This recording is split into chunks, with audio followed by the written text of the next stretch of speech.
Halo semuanya, balik lagi dengan saya. Hari ini, saya menemukan sebuah cerita yang sangat menarik. Sampai-sampai, saya nggak sabar buat ceritain langsung ke kalian. Kisah ini punya semuanya. Ada sedihnya, ada bahagianya, dan yang pasti, ada pelajaran berharga di dalamnya. Jadi, siapkan cemilan kalian, dan mari kita mulai pembahasannya. Sebelum kita masuk ke ceritanya, aku ajak kalian absen dulu dong. Yuk dukung channel ini dengan cara tekan tombol like dan subscribe sekarang juga. Terus ramaikan kolom komentar di bawah ya. Tulis nama, asal kota, dan ketik hadir. Aku pengen tahu nih, sahabat paling jauh dari kota mana aja? Membawa 2 koper besar di bawah rintik hujan Jakarta yang kusam, aku berdiri dengan perasaan hancur di depan pintu rumah mewah bergaya minimalis milik kakak kandungku, Mbak Sari. Hanya dalam waktu 3 bulan, duniaku jungkir balik. Penipuan investasi bodoh yang dilakukan mantan kekasihku membuat seluruh tabunganku ludes, apartemenku disita, dan harga diriku hancur berkeping-keping. Pintu terbuka. Mbak Sari, dengan daster sutra dan wajah yang selalu memancarkan keibuan, langsung menghambur memelukku. "Laras, ya ampun, kamu pucat sekali." Mbak Sari mengusap pipiku, matanya berkaca-kaca. "Sudah, jangan dipikirkan lagi soal uang itu. Kamu punya Mbak, rumah ini besar, tinggallah di sini sampai kamu bangkit lagi." Aku menangis di bahunya. Mbak Sari adalah satu-satunya keluarga yang aku miliki sejak orang tua kami tiada 5 tahun lalu. Di tengah isak tangisku, aku melihat bayangan seorang pria muncul dari balik koridor ruang tengah. Itu Mas Fahri, suami Mbak Sari. Mas Fahri adalah seorang eksekutif sukses di sebuah perusahaan logistik. Penampilannya selalu rapi, bicaranya santun, dan dia tampak seperti sosok suami idaman. "Selamat datang Laras, anggap saja rumah sendiri," ujar Mas Fahri sambil mendekat. Ia mengambil alih koper besar di tanganku. Saat tangannya meraih pegangan koper, jari-jarinya sempat menyentuh punggung tanganku. Bukan sekedar sentuhan tak sengaja, ia membelainya perlahan selama 1 detik sebelum menariknya. Aku tersentak kecil, namun segera menepis pikiran buruk itu. Mungkin dia hanya ingin menyemangatiku, pikirku. Malam itu, kami makan malam bertiga. Suasana terasa hangat, setidaknya di permukaan. Mbak Sari bercerita dengan semangat tentang rencana liburan mereka, sementara aku lebih banyak menunduk, merasa malu karena harus menjadi beban. "Laras, jangan sungkan kalau butuh apapun," Mas Fahri memecah keheningan. Ia menuangkan air ke gelasku, menatapku dengan sorot mata yang sulit kubaca. "Mas tahu transisi dari hidup mandiri menjadi menumpang itu berat. Kalau kamu butuh uang saku tambahan atau apapun tanpa harus merasa tidak enak pada Sari, bilang saja pada Mas." Mbak Sari tertawa, menyenggol lengan suaminya. "Tuh, dengarkan Ras, Mas Fahri memang paling mengerti. Dia sudah menganggap kamu seperti adiknya sendiri." "Iya Mbak, terima kasih," jawabku pelan, meski perutku tiba-tiba terasa mulas. Setelah makan malam, Mbak Sari naik ke lantai atas untuk menidurkan anak bungsu mereka. Aku membereskan meja makan sendirian. Saat aku sedang di wastafel, aku merasakan kehadiran seseorang di belakangku. Bau parfum kayu manis yang menyengat segera memenuhi hidungku. Itu Mas Fahri. Ia berdiri sangat dekat, hingga aku bisa merasakan hembusan napasnya di tengkukku. "Laras," bisiknya. "Aku sudah menyiapkan kamar tamu dengan spray baru yang paling lembut. Kalau kamu tidak bisa tidur karena kedinginan, jangan sungkan ketuk pintu ruang kerjaku di lantai bawah. Aku sering lembur di sana sendirian." Aku membeku, tanganku yang memegang piring bergetar. "Terima kasih Mas, tapi saya lelah, saya ingin langsung tidur." Aku segera meletakkan piring dan setengah berlari menuju kamar tamu. Setelah masuk, aku mengunci pintu dan menyandarkan punggungku di sana, jantungku berpacu. Mbak Sari adalah kakakku, dia sangat mencintai pria itu. Namun baru beberapa jam aku berada di bawah atap ini, aku merasa Mas Fahri tidak melihatku sebagai seorang adik. Ia menatapku seolah-olah aku adalah mangsa baru yang terjebak di dalam kandangnya. Pagi harinya, suasana di meja makan terasa normal, seolah kejadian di dapur semalam hanyalah halusinasiku akibat kelelahan. Mbak Sari sibuk menyiapkan bekal untuk anak-anak, sementara Mas Fahri asyik membaca berita di tabletnya. Ia sempat menyapa pagi dengan sangat sopan, sejuk tanpa celah. "Mas berangkat dulu ya. Laras kalau mau jalan-jalan atau butuh refreshing, pakai saja kartu cadangan yang ada di laci meja depan. Mbakmu tahu kok kodenya," ujar Mas Fahri sambil mencium kening Mbak Sari dengan mesra. Setelah Mas Fahri pergi dan Mbak Sari sibuk di kebun belakang, aku masuk ke kamar untuk membereskan pakaianku. Namun mataku terpaku pada sebuah kotak kecil berwarna jingga di atas bantal. Kotak dari merek perhiasan terkenal. Dengan jantung berdebar, aku membukanya. Sebuah gelang emas putih yang sangat cantik berkilau di sana. Ada selembar kertas kecil terselip di bawahnya. "Untuk adik iparku yang cantik. Jangan sedih terus. Emas ini setidaknya bisa membuatmu tersenyum. Simpan ini baik-baik. Jangan bilang Sari dulu. Nanti dia cemburu karena belum Mas belikan yang sama. Mas Fahri. Aku melempar kotak itu ke kasur seolah benda itu adalah bara api. Ini salah. Ini sangat salah. Bagaimana mungkin seorang kakak ipar memberikan perhiasan semahal ini secara sembunyi-sembunyi? Ini bukan sekedar perhatian. Ini adalah umpan. Laras, kamu di dalam? Suara Mbak Sari dari balik pintu membuatku terlonjak. Dengan panik, aku menyambar kotak itu dan menyembunyikannya di bawah tumpukan bajuku di koper. Pintu terbuka sebelum aku sempat menenangkan napas. Mbak, iya, ada apa? Tanyaku dengan suara agak serak. Mbak Sari masuk membawa tumpukan handuk bersih. Tadi Mas Fahri bilang ke Mbak, dia kasihan lihat kamu nggak punya pegangan uang. Katanya kalau kamu mau, kamu bisa bantu-bantu jadi asisten pribadinya di kantor sementara waktu. Gajinya lumayan, katanya daripada kamu bengong di rumah. Mbak Sari mengusap bahuku dengan tulus. Mbak seneng banget Mas Fahri begitu peduli sama kamu, Ras. Jarang-jarang ada kakak ipar sesiap itu membantu. Aku menelan ludah dengan susah payah. Peduli, andai Mbak Sari tahu isi pesan di dalam kotak jingga itu. Mbak, apa nggak apa-apa? Aku takut merepotkan Mas Fahri. Ujarku mencoba menolak secara halus. Enggak lah, Mas Fahri itu paling nggak suka lihat orang susah, apalagi keluarga. Sudah, nanti sore Mas Fahri jemput kamu buat lihat-lihat kantor ya. Sore harinya, mobil Mas Fahri sudah terparkir di depan rumah. Bukan mobil kantor yang biasa, tapi mobil sport 2 pintunya. Saat aku masuk, bau parfum kayu manis itu kembali menyerang indera penciumanku. Suka gelangnya? Tanya Mas Fahri langsung, bahkan sebelum aku sempat memasang sabuk pengaman. Ia menatapku dengan senyum miring yang penuh kemenangan. Mas, tolong ambil lagi gelangnya. Saya nggak bisa terima ini. Ini terlalu mahal dan Mbak Sari nggak tahu. Ujarku dengan nada tegas. Mas Fahri tiba-tiba menghentikan mesin mobil yang baru saja menyala. Ia condong ke arahku, menjepitku di antara kursi dan pintu mobil. Tangan kirinya membelai rambutku yang terurai. Justru karena Sari nggak tahu, makanya itu jadi spesial, Laras. Bisiknya tepat di depan bibirku. Sari itu membosankan. Dia hanya tahu soal dapur dan anak-anak. Tapi kamu punya kelas yang berbeda. Mas bisa memberikan apapun yang kamu mau, lebih dari sekedar gelang, asalkan kamu tahu cara berterima kasih. Hujan deras mengguyur Jakarta malam itu, menciptakan suasana yang semakin sunyi di dalam rumah besar Mbak Sari. Sekitar pukul 11 malam, Mbak Sari harus berangkat ke rumah sakit karena salah satu anak buah cateringnya mengalami kecelakaan kerja. Ia pergi dengan terburu-buru, meninggalkan aku berdua saja dengan Mas Fahri. Aku mengunci pintu kamar rapat-rapat, mencoba menenggelamkan diri dalam lamunan tentang bagaimana caranya keluar dari rumah ini secepat mungkin. Namun, ketukan pelan di pintu membuat jantungku mencelos. Laras, bisa keluar sebentar? Mas mau bicara soal pekerjaan di kantor tadi. Suara Mas Fahri terdengar tenang di balik pintu. Aku ragu, namun jika aku terus bersembunyi, ia akan merasa menang. Aku membuka pintu sedikit, tetap menjaga jarak.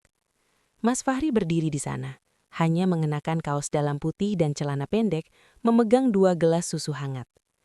Minum dulu, kamu kelihatan tegang sekali sejak tadi sore, ujarnya sambil menyodorkan gelas. Aku menerimanya tanpa niat meminumnya. Ada apa, Mas? Saya sudah mengantuk. Mas Fahri tidak menjawab. Ia justru melangkah masuk ke kamarku tanpa permisi. Ia duduk di tepi ranjang, menatap interior kamar yang ia siapkan sendiri. Laras, kamu tahu kan, kalau ekonomi sekarang sedang sulit. Perusahaan rintisan tempatmu dulu bekerja itu tidak akan panggil kamu lagi. Kamu tidak punya siapa-siapa selain kami. Saya tahu, Mas. Karena itu saya sangat berterima kasih pada Mbak Sari. Tekanku pada kata Mbak Sari. Mas Fahri terkekeh. Sari itu wanita baik, tapi dia tidak punya visi. Dia puas hanya dengan uang belanja bulanan. Tapi kamu wanita yang haus akan pencapaian. Kamu butuh modal besar untuk bangkit, bukan? Ia berdiri dan mendekat, menatap mataku dengan intensitas yang membuatku mual. Mas punya penawaran. Mas akan membelikanmu sebuah apartemen atas namamu sendiri di pusat kota. Mas akan suntik modal 500 juta untuk bisnismu. Semuanya gratis, tanpa Sari perlu tahu. Dan kamu akan mendapatkan hidupmu kembali. Aku mundur hingga punggungku membentur lemari. Mas mau saya jadi simpanan Mas? Mas ini kakak ipar saya. Bukan simpanan, sela Mas Fahri dengan nada bangga. Mas mau kamu jadi istri kedua Mas. Kita nikah siri bulan depan. Kamu tetap di apartemen itu, Mas akan mengunjungimu setiap ada jadwal dalam tanda kutip lembur. Sari tidak perlu tersakiti, karena dia tidak akan pernah tahu. Dan kamu akan mendapatkan hidupmu kembali. Mas sudah gila, Mbak Sari sangat mencintai Mas. Teriakku tertahan, takut suaraku menembus dinding. Mas Fahri mendengus. Cinta tidak bisa membayar gaya hidupmu, Laras. Pikirkan baik-baik. Kalau kamu setuju, besok kita cari apartemennya. Kalau kamu menolak, ya mungkin Mas harus bilang ke Sari kalau gelang emas di kopermu itu adalah hasil curian dari brankas Mas. Kamu tahu kan siapa yang akan Sari percaya? Adik yang baru bangkrut atau suaminya yang sempurna? Ia meletakkan gelas susunya di meja rias, memberikan senyum kemenangan, lalu keluar menutup pintu dengan pelan. Aku terduduk lemas di lantai. Pria itu baru saja menjebakku dalam pilihan yang mustahil. Mengkhianati satu-satunya saudara yang aku miliki, atau menjadi pencuri di mata wanita yang paling kucintai. Malam itu aku tidak bisa memejamkan mata sedetik pun. Setiap kali aku menutup mata, wajah Mbak Sari yang tersenyum tulus muncul membayangi pikiranku. Bagaimana mungkin aku tega memakan kebahagiaan kakakku sendiri? Namun, ancaman Mas Fahri soal gelang emas itu terus terngiang. Ia benar, aku hanyalah seorang pengungsi di rumah ini. Di mata hukum dan keluarga besar, suaranya jauh lebih berwibawa daripada suaraku yang sedang berada di titik nadir. Pagi harinya, aku keluar kamar dengan mata sembab. Di meja makan, Mbak Sari sudah sibuk menyiapkan sarapan. Ia tampak lelah setelah dari rumah sakit semalam, tapi tetap tersenyum saat melihatku.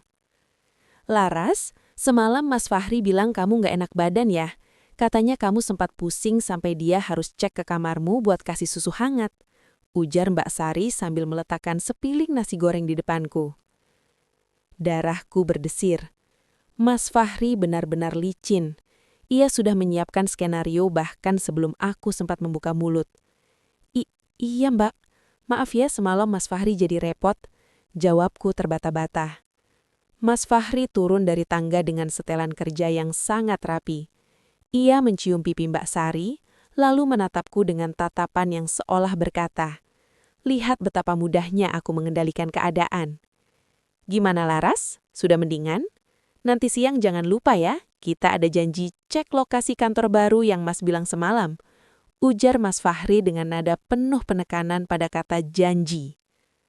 Mbak Sari menoleh padaku dengan antusias.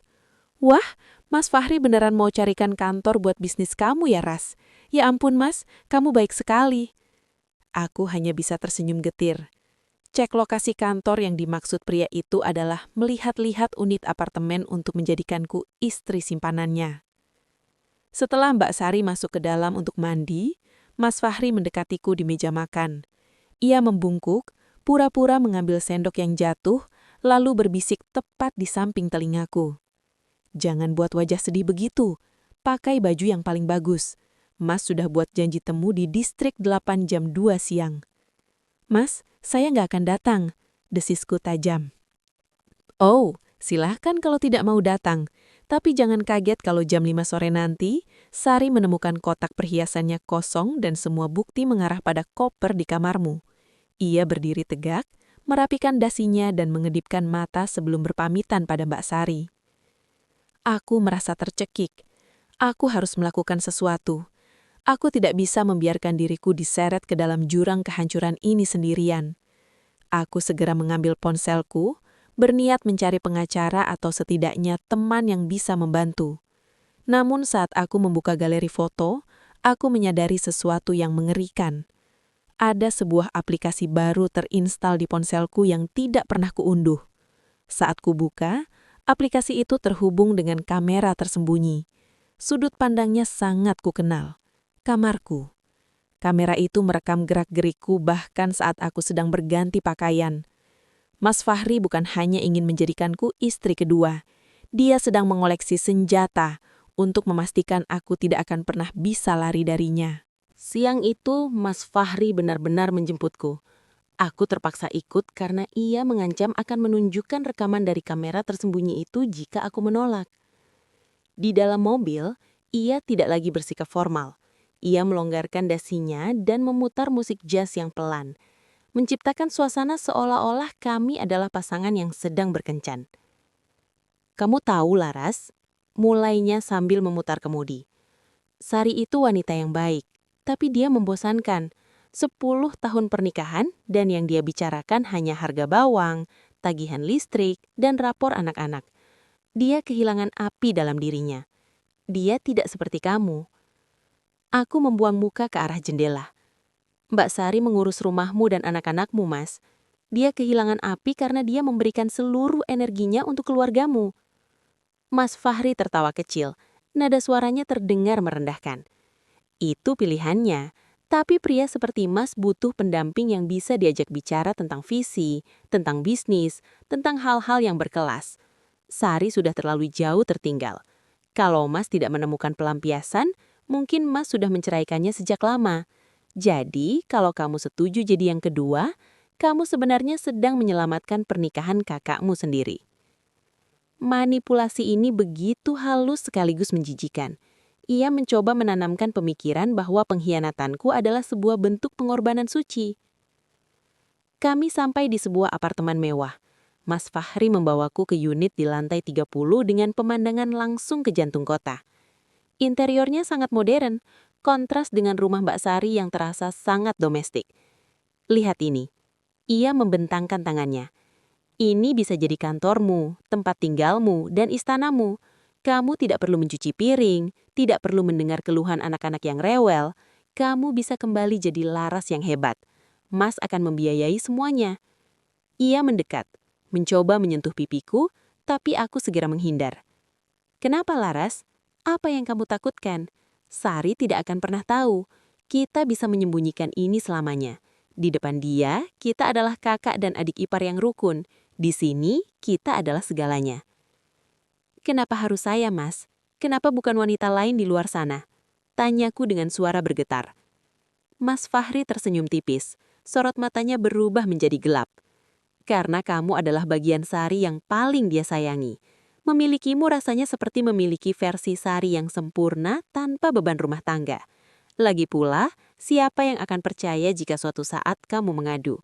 Sari sangat memujaku. Dia menganggapku dewa. Dia justru akan menganggapmu adik yang tidak tahu diri karena mencoba menghancurkan kebahagiaannya. Aku menelan ludah. Mas Fahri benar-benar telah memetakan segalanya. Ia tahu kelemahan Mbak Sari, rasa percaya yang buta. Saat kami pulang sore itu, Mbak Sari menyambut kami dengan segelas teh hangat. Tidak tahu bahwa suaminya baru saja menawarkan neraka yang dibungkus dengan kemewahan kepada adik kandungnya sendiri. Malamnya, saat aku di dapur, aku melihat Mbak Sari sedang menangis diam-diam di meja makan sambil memegang buku tabungan cateringnya. Bisnis Mbak sedang sulit, Ras. Mas Fahri bilang dia belum bisa bantu karena uangnya terpakai untuk investasi kantor baru. Isaknya. Hatiku perih. Mas Fahri tidak membantu istrinya sendiri. Namun ia siap menghamburkan ratusan juta untuk apartemen dan modal untukku. Pria ini bukan hanya peselingkuh. Dia adalah parasit yang sedang menghisap kehidupan kakakku. Ketajaman insting seorang istri tidak pernah boleh diremehkan. Meskipun Mbak Sari terlihat polos dan terlalu memuja suaminya, ada perubahan atmosfer di rumah ini yang mulai ia rasakan. Suasana meja makan yang biasanya hangat kini terasa kaku, penuh dengan lirikan tersembunyi dan kalimat-kalimat menggantung. Sore itu saat aku baru saja kembali dari kamar mandi, aku melihat Mbak Sari berdiri di depan kopermu yang terbuka di kamar tamu. Wajahnya pucat pasi. Di tangannya, ia memegang sebuah brosur mewah apartemen Distrik 8 yang kemarin diberikan Mas Fahri. Brosur yang lupa ku selipkan ke dasar tumbukan baju. Laras, apa ini? Suaranya bergetar. Jantungku serasa berhenti berdetak. Itu cuma brosur yang aku ambil di jalan, Mbak, buat motivasi kerja saja. Mbak Sari menatapku dengan tatapan yang belum pernah kulihat sebelumnya. Bukan tatapan kasih sayang, melainkan kecurigaan yang tajam. Motivasi. Laras, apartemen ini harganya miliaran. Dan kenapa di dalamnya ada kartu nama agen properti yang sama dengan yang biasa mengurus aset Mas Fahri? Aku terdiam. Aku ingin berteriak bahwa suaminya yang memberikan itu, bahwa suaminya sedang mencoba menjadikanku wanita simpanan. Namun ancaman video di ponsel dan fitnah gelang emas itu menyumbat tenggorokanku. Jawab, Laras. Jangan bilang kamu minta Mas Fahri carikan tempat tinggal semewah ini sementara kamu tahu bisnis catering Mbak lagi diambang kebangkrutan. Mbak Sari mulai terisak, kemarahannya bercampur dengan rasa kecewa yang dalam. Bukan gitu Mbak, aku nggak pernah minta. Lalu kenapa semalam Mbak lihat Mas Fahri keluar dari kamarmu? Suara Mbak Sari meninggi. Mbak pikir dia cuma kasih susu hangat seperti katanya.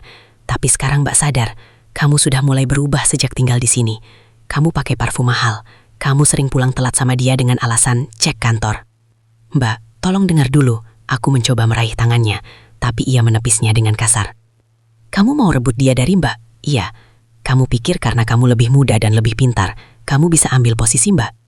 Di saat yang paling buruk, Mas Fahri muncul di ambang pintu. Ia melihat kekacauan itu dengan ketenangan yang mengerikan. Alih-alih membela diriku atau menjelaskan kebenaran, ia justru berjalan menghampiri Mbak Sari dan merangkul bahunya. Ada apa ini sayang? Kenapa teriak-teriak? Tanyanya lembut, seolah ia adalah pahlawan pelindung. Mas, lihat ini. Laras simpan brosur apartemen mewah. Dia sepertinya punya niat gak baik sama keluarga kita. Adu Mbak Sari sambil menangis di dada suaminya. Mas Fahri menatapku, memberikan tatapan dingin yang menusuk, lalu menoleh kembali ke istrinya. Sabar sayang, Mas sebenarnya gak mau bilang, tapi belakangan Laras memang sering minta Mas belikan barang-barang mewah. Mas tolak, tapi dia terus memaksa. Mas diam karena gak mau kamu kepikiran. Duniaku runtuh. Pria itu baru saja melemparkan aku ke bawah bus untuk menyelamatkan dirinya sendiri. Ia memutarbalikan fakta dengan begitu sempurna, membuatku terlihat seperti adik ipar parasit yang menjaba merayu suaminya. Keluar kamu dari sini Laras, teriak Mbak Sari. Aku gak sangka, adik kandungku sendiri ternyata duri dalam daging. Aku berdiri mematung. Di pelukan Mbak Sari, Mas Fahri menatapku sambil tersenyum tipis. Sebuah senyum kemenangan yang menandakan bahwa ia telah berhasil memutus satu-satunya dukunganku, meninggalkanku tanpa pilihan selain kembali kepadanya. Malam itu, aku benar-benar diusir. Mbak Sari melemparkan koperku ke teras rumah dengan tangan gemetar karena amarah. Mas Fahri berdiri di belakangnya, berpura-pura menenangkan istrinya, namun matanya yang gelap terus mengawasiku, memastikan aku tidak punya celah untuk bicara jujur. Aku berdiri di pinggir jalan dengan koper besar di tengah gerimis, persis seperti saat aku tiba. Bedanya, kali ini aku tidak punya tempat kembali. Ponselku bergetar. Sebuah pesan masuk dari nomor yang sangat kukenal. Apartemennya sudah siap. Kunci ada di bawah keset. Jangan keras kepala, Laras. Kamu tidak punya siapa-siapa lagi sekarang. Aku mengepalkan tangan hingga kukuku memutih. Mas Fahri telah menghancurkan satu-satunya tempat berlindungku agar aku tidak punya pilihan selain masuk ke dalam istananya. Dengan rasa pahit di tenggorokan, aku memesan taksi menuju apartemen distrik 8. Aku tidak pergi ke sana untuk menyerah. Aku pergi ke sana untuk mengumpulkan bukti di tempat di mana dia merasa paling aman. Unit apartemen itu sangat mewah. Namun bagiku, itu terasa seperti sel penjara yang dilapisi emas. Baru 2 jam aku di sana, bel pintu berbunyi. Mas Fahri masuk dengan wajah yang sangat puas. Ia melepaskan jasnya, melonggarkan dasi, dan menatapku seolah-olah aku adalah trofi yang baru saja ia menangkan. Pilihan yang cerdas, Laras, ujarnya sambil menuangkan wine ke dalam gelas. Di sini, tidak ada Sari yang mengganggu. Tidak ada bau bumbu catering. Hanya kita berdua. Mas sudah menghancurkan hidup Mbak Sari. Bagaimana Mas bisa setenang itu? Tanyaku dengan nada datar, sementara tanganku di saku jaket sedang menggenggam ponsel yang sedang merekam suara. Mas Fahri tertawa, suara tawa yang kering. Hancur? Tidak. Sari akan tetap punya rumah, tetap punya anak-anak, dan tetap punya suami yang hebat di mata dunia. Dia hanya perlu kehilangan seorang adik yang tidak tahu diri. Dan kamu akan mendapatkan modal bisnismu kembali. Semua orang menang, Laras. Ia berjalan mendekat, menyudutkanku di balkon yang menghadap kerlap-kelip lampu kota. Besok, pengacara Mas akan datang membawa surat perjanjian.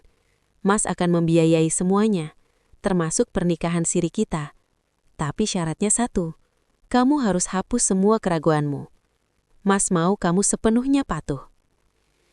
Ia mengeluarkan selembar amplop coklat dari tasnya. Ini modal awal 100 juta tunai. Anggap saja sebagai uang muka kesetiaanmu. Aku menatap uang itu, lalu menatap wajahnya yang penuh nafsu dan keserakahan. Dan kalau Mbak Sari tahu suatu hari nanti? Mas Fahri membelai wajahku perlahan. Kali ini aku tidak menghindar agar dia tidak curiga. Dia tidak akan tahu, Laras. Sari itu terlalu mencintaiku, Laras. Dia lebih memilih mempercayai kebohonganku daripada kenyataan pahit bahwa suaminya lebih menginginkan adiknya sendiri. Itulah kelemahannya. Aku menelan ludah, memastikan ponselku merekam kalimat itu dengan jelas. Cukup, pikirku. Aku sudah punya bukti pengakuan bahwa dia memanipulasi Mbak Sari dan merencanakan ini semua. Baiklah, Mas. Saya butuh waktu untuk istirahat, ujarku, pura-pura lelah. Tentu sayang, nikmati malammu. Mas harus pulang sebelum Sari curiga. Sampai jumpa besok calon istriku. Begitu pintu tertutup, aku terduduk lemas di lantai. Aku memutar kembali rekaman suara di ponselku. Suara Mas Fahri terdengar sangat jelas. Namun tiba-tiba, aku menyadari sesuatu. Di sudut ruangan dekat televisi, ada lampu merah kecil yang berkedip. Sebuah kamera CCTV yang terhubung ke ponsel Mas Fahri. Dia tidak hanya mengawasiku di rumah Mbak Sari, dia mengawasiku di sini, secara real time. Jantungku berpacu. Apakah dia baru saja melihatku merekam percakapan kami? Lampu merah kecil di sudut ruangan itu seolah-olah adalah mata Mas Fahri yang sedang menelanjangi rencanaku. Aku segera bangkit, mencoba bersikap senormal mungkin, menjauh dari jangkauan kamera sambil tetap menggenggam ponsel di saku. Jika dia tahu aku merekamnya, aku dalam bahaya besar. Namun, sebelum aku sempat memikirkan cara menghancurkan kamera itu, suara gaduh terdengar dari arah pintu depan. Bukan suara kunci yang diputar dengan tenang, melainkan gedoran keras yang diikuti teriakan histeris yang sangat kukenali. "Buka pintunya! Fahri! Laras! Aku tahu kalian di dalam!" Mbak Sari! Jantungku hampir copot. Bagaimana dia bisa tahu tempat ini? Aku berlari membuka pintu dan pemandangan di depanku sungguh memilukan. Mbak Sari berdiri di sana dengan rambut acak-acakan dan wajah sembab karena air mata. Di belakangnya, Mas Fahri berdiri mematung dengan wajah pucat pasi. Dia rupanya baru saja hendak keluar dari lift saat Mbak Sari sampai. "Mbak, ini nggak seperti yang Mbak pikirkan," ujarku mencoba mendekat. "Jangan panggil aku Mbak," ceritnya. Ia menerobos masuk ke dalam apartemen, menatap kemewahan di sekelilingnya dengan pandangan jijik. Jadi benar, apartemen ini, uang 100 juta di meja itu, ini bayaran untuk mengkhianatiku, Laras? Mas Fahri segera masuk dan mencoba meraih lengan Mbak Sari. "Sayang, dengarkan Mas dulu. Mas kesini justru untuk mengusir Laras. Mas baru tahu dia menggunakan uang perusahaan untuk menyewa tempat ini." "Ini, cukup Fahri. Berhenti berbohong." Mbak Sari melempar ponselnya ke lantai. Layarnya menampilkan peta digital dengan titik merah yang berhenti tepat di lokasi apartemen ini. "Aku memasang pelacak di mobilmu sejak aku mencium bau parfum wanita yang bukan milikku di jasmu bulan lalu. Aku diam karena aku ingin percaya padamu. Tapi malam ini, kamu benar-benar keterlaluan." Mas Fahri terpojok. Wajah pahlawannya kini luntur, digantikan oleh sorot mata predator yang tertangkap basah. "Sari, kamu harus sadar, kamu sudah tidak menarik lagi. Laras jauh lebih mengerti aku daripada kamu yang hanya tahu soal dapur." Mbak Sari tertegun, seolah baru saja ditampar oleh kenyataan paling pahit. Di saat itulah, aku tahu ini adalah kesempatanku. Aku mengeluarkan ponselku dan memutar rekaman suara yang baru saja kuambil dengan volume maksimal. Suara Mas Fahri menggema di ruangan itu. Sari itu terlalu mencintaiku, Laras. Dia lebih memilih mempercayai kebohonganku daripada kenyataan pahit bahwa suaminya lebih menginginkan adiknya sendiri. Mendengar suaranya sendiri, Mas Fahri menerjangku. "Hapus itu, Laras! Kurang ajar kamu!" Namun Mbak Sari lebih cepat. Ia mengambil vas bunga di meja samping dan membantingnya ke lantai, menciptakan suara pecah yang menghentikan langkah Mas Fahri. "Jangan sentuh adikku." Suara Mbak Sari merendah, dingin dan penuh ancaman. "Aku mungkin bodoh karena mencintaimu, Fahri. Tapi aku tidak akan pernah membiarkanmu menyentuh darah dagingku lagi." Mbak Sari menatapku. Ada kilatan penyesalan di matanya. Sebuah permohonan maaf yang tak terucapkan karena telah mengusirku sebelumnya. Namun Mas Fahri belum menyerah. Ia tertawa getir, Sebuah tawa yang terdengar sangat gila. Kamu mau cerai, Sari? Silahkan. Tapi ingat, semua aset, rumah dan bisnis cateringmu atas namaku. Kamu akan keluar dari sini sebagai gelandangan, sama seperti adikmu. Mas Fahri berdiri dengan angkuh di tengah kemewahan yang ia bangun dari keringat dan manipulasi. Ia merasa di atas angin karena hukum kepemilikan aset berpihak padanya. Sari, kamu lupa siapa yang memegang kendali keuangan keluarga ini. Sekali aku ketok palu, kamu dan anak-anak tidak akan punya tempat tinggal. Aku melihat Mbak Sari gemetar. Ketakutan akan kehilangan masa depan anak-anaknya adalah senjata terkuat Fahri. Namun, kali ini aku tidak akan membiarkan kakakku berjuang sendirian. Mas Fahri benar, Mbak. Semua aset memang atas namanya. Ujarku sambil melangkah maju, memegang tas kerjaku. Tapi Mas Fahri lupa satu hal.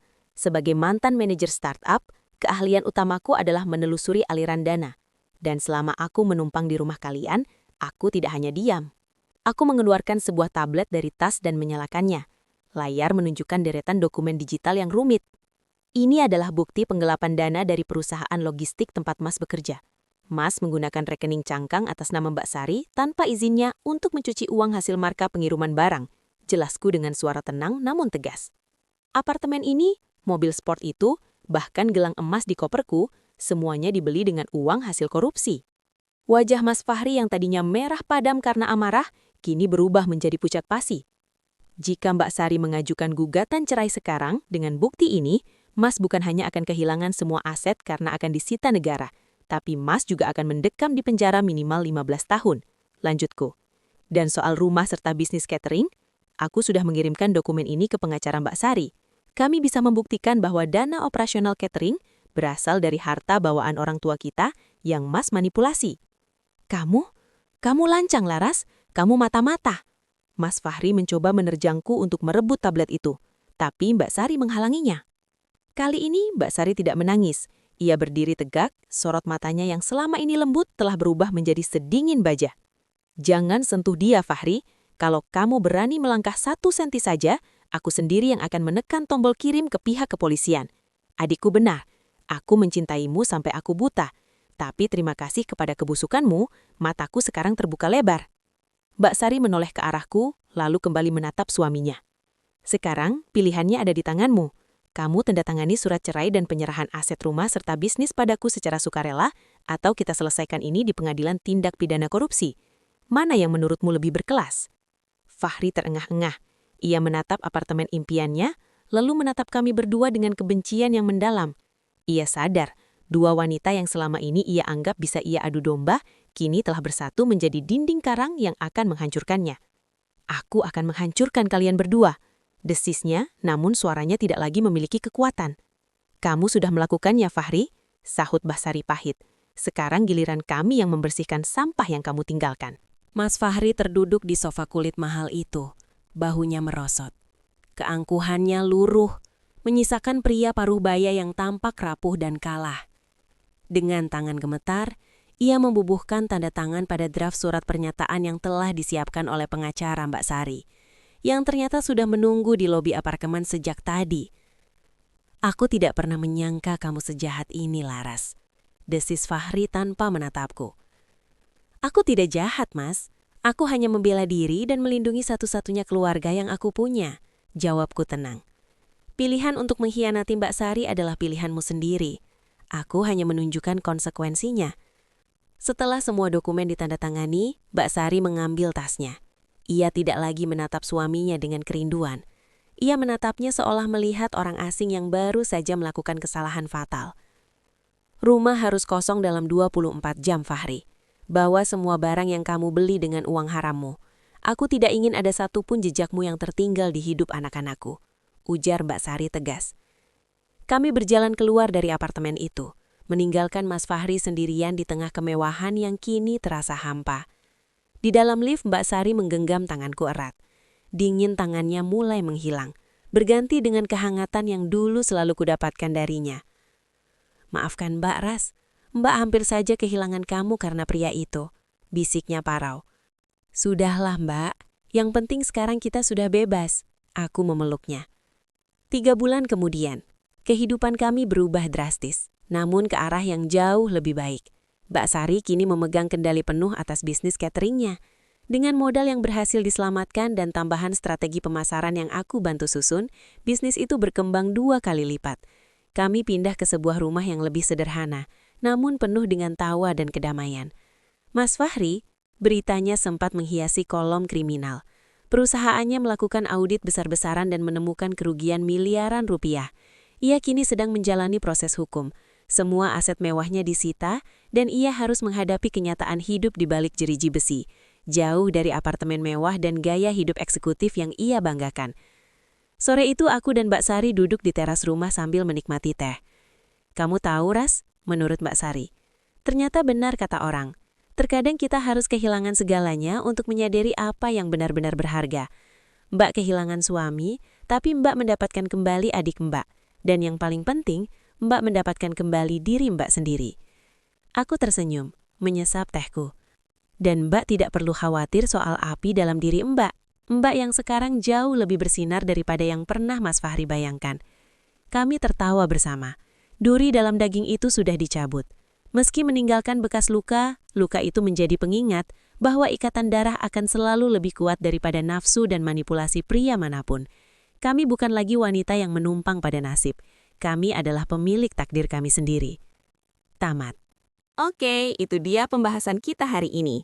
Gimana? Cukup bikin geleng-geleng kepala kan?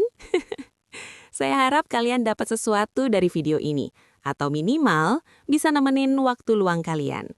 Jangan lupa subscribe kalau kalian gak mau ketinggalan cerita-cerita menarik berikutnya yang bakal saya bahas. Makasih udah mampir di channel ini. Sampai jumpa lagi di video berikutnya.